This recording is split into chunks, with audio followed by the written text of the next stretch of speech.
sempre teve um incômodo de falta de dados, não só dados quantitativos, mas o que de verdade as pessoas estão sentindo e estão entendendo sobre morte.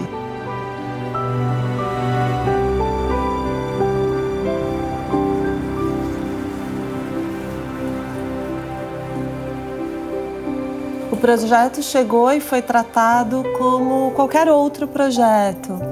Mas ao longo do caminho, enquanto a gente desenvolvia a pesquisa, a gente foi metodologicamente encontrando as resistências também. Que a gente perdia pessoas no meio do caminho, né, que estavam respondendo a pesquisa, mas chegava um momento que falava, tá me provocando demais, tá difícil, eu não consigo continuar. E aí a gente tinha que substituir a pessoa para não perder a relevância do método, né? Eu lembro que teve uma parte até interessante que foi a nossa própria dificuldade de lidar, né? Quanto algumas histórias ressoavam e aí a gente... Foi muito difícil. Os pesquisadores que foram para campo também ficaram muito mobilizados, mas de fato a morte mobiliza não só quem está falando sobre ela, mas também quem estava pesquisando. Eu acho que cada um tem um tempo de chegada nesse assunto. E a gente vai percebendo também que a vida é cheia de pequenos lutos, né? A gente está acostumado a falar do luto considerando a morte de alguém, mas a morte vem acontecendo, né? A gente está morrendo agora. Eu acho que o que veio de surpresa aí na pesquisa que foi o fato das pessoas terem mais medo de perder alguém do que da própria morte. Porque é quando você, de fato, lida com a morte. Porque você vai lidar com a morte é lidar com a morte do outro, né? É o vazio que o outro deixa. Porque quando você foi embora, para quem foi, acabou. Um outro vai ficar com esse vazio. É interessante porque são, em média, 4, 5 perdas importantes. Mas o que tem de dado concreto é que, ao longo da nossa vida, a gente vai ter uma média de 18 perdas. Então, são várias perdas ao longo do caminho e ainda assim a gente está negando o assunto, né? A própria pesquisa aponta, né? Essa não fala vem desses nossos vínculos líquidos, né? O que a gente não se conecta e se relaciona com profundidade, do supercapitalismo, do aumento da longevidade. A gente debateu até um pouco isso. O Vale do Silício está estudando e desenvolvendo artefatos e produtos para combater o envelhecimento. Em 2018, a gente ainda está tratando a morte como um tabu. E em 1800, a morte não era tão tabu quanto é hoje. Eu acho que, de alguma forma, a gente está matando a morte. A gente está colocando a morte no caixão e deixando ela escondida.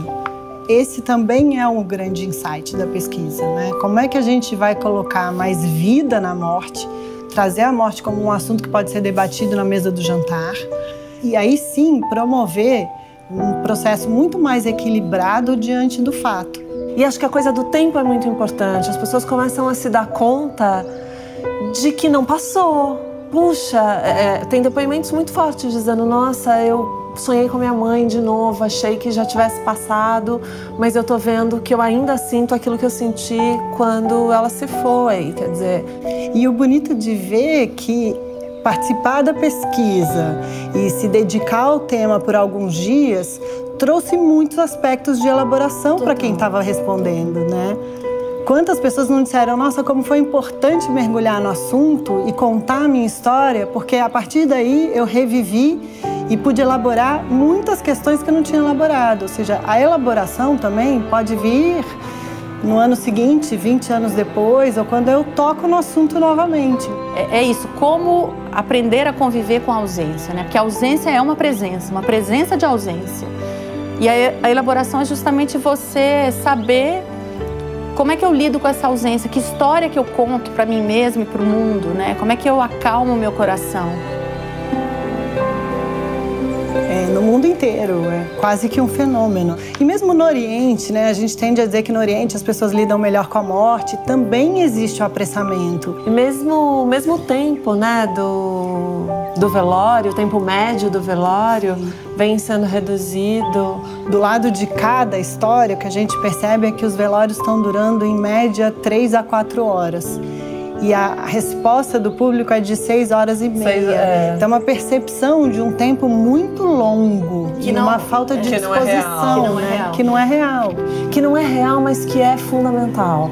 Porque quando a gente vê, né, que é nesse momento que o enlutado precisa da rede de apoio, você tem menos tempo dedicado às cerimônias ou ao enlutado, a gente perde muito, né?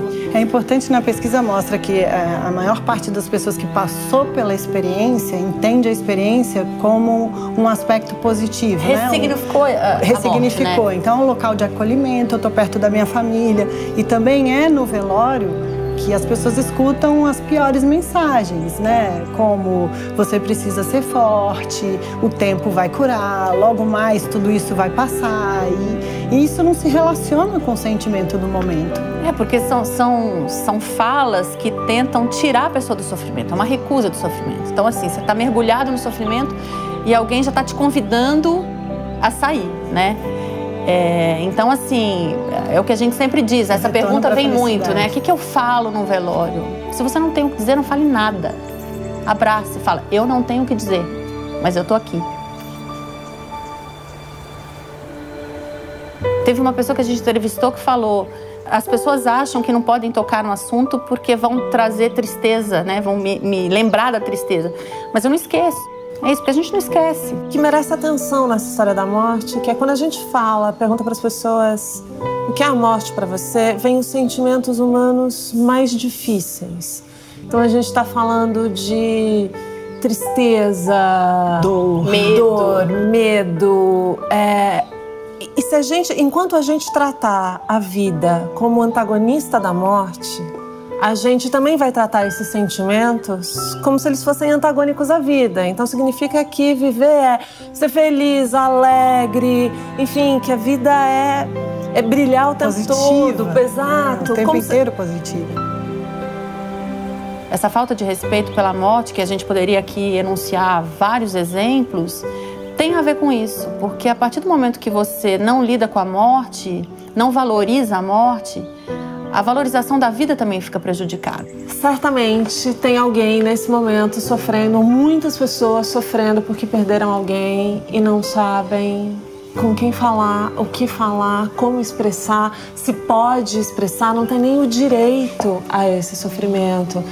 Tem um constrangimento, né? Para mim a grande palavra é constrangimento. Eu acho que essa é uma boa palavra, uma grande palavra para essa história. Não dá mais pra gente ficar constrangido diante do assunto. Diante do assunto, diante do sofrimento do outro, diante disso tudo que a morte traz e que é tão humano, né? Isso precisa entrar na roda. E como a gente perder a vergonha pode favorecer e trazer mais equilíbrio para essa relação, né? É isso, a gente acabou de dizer, a morte faz parte da vida. Então, falar de morte pode ser falar de vida.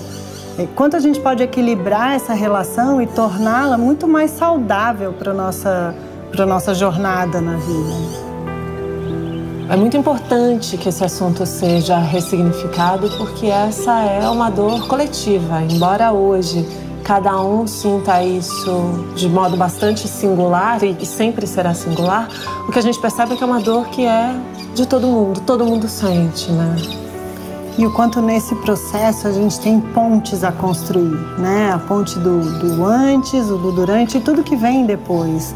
Passar por um processo de luto fala muito da potência da vida, né? A vida e morte são dois lados da mesma moeda e a gente tem uma potência a ser seguida depois dessa experiência. E eu acho que a morte, né, ou principalmente a consciência da morte, é talvez o nosso maior dado de humanidade, né? Assim, o que é ser humano?